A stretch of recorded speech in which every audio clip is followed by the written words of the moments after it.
গুলশানে বাসভবন প্রিয় ফিরোজায় ফিরেছেন বিএনপি চেয়ারপারসন বেগম খালেদা জিয়া। তার আগমনকে ঘিরে সকাল থেকে রাস্তায় নেমে আসেন দলের নেতাকর্মীরা। এদিকে সুস্থভাবে দেশে ফিরতে পারায় দেশবাসীর প্রতি কৃতজ্ঞতা জানিয়েছেন বেগম জিয়া। সকাল গড়িয়ে দুপুর গুলশানের ৭৯ নম্বর সড়ক যেন রূপ নেয় এক রাজনৈতিক উচ্ছ্বাসের চিত্রপটে। হাতে দলীয় পতাকা, কপালেও বাঁধা ফিতা। অপেক্ষা কেবল নেত্রীকে এক নজর দেখার। বিগত ফ্যাসিস্ট সরকার ওনাকে চিকিৎসা করতে দেয়নি, ওনাকে অনেক প্রতিবন্ধক তৈরি করেছে। বর্তমানে উনি চিকিৎসার জন্য চিকিৎসা শেষ করে ভালোভাবে বাংলাদেশে ফিরে আসছে।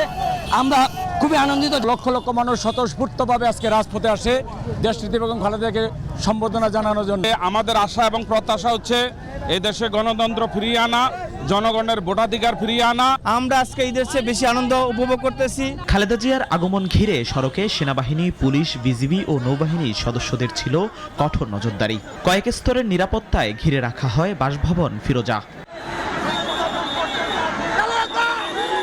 দুপুর ১টা ২৫ ফিরোজায় পৌঁছান সাবেক এই প্রধানমন্ত্রী। মুহূর্তেই নেতাকর্মীদের স্লোগানে মুখরিত হয়ে ওঠে চারপাশ। প্রোটোকলে গেট পেরিয়ে বেগম জিয়া গাড়িবহরে পুত্রবধূ জোবাইদা রহমান সহ প্রবেশ করেন নিজ গৃহে।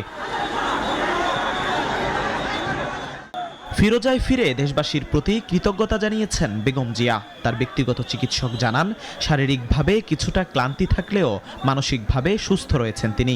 শারীরিকভাবে 14 ঘন্টা জার্নি করার পর রাস্তার মধ্যে যে জনতার উচ্ছ্বাস, সেই উচ্ছ্বাস এবং অভিনন্দন, উনি কিন্তু সবসময় জনগণের নেত্রী, জনগণের পাশে থাকাটাকেই পছন্দ করেছেন।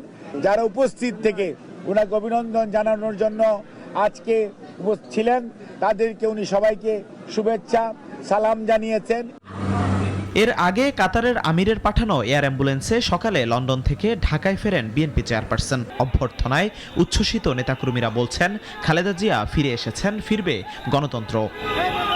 জিহাদুল ইসলাম, নাগরিক, ঢাকা।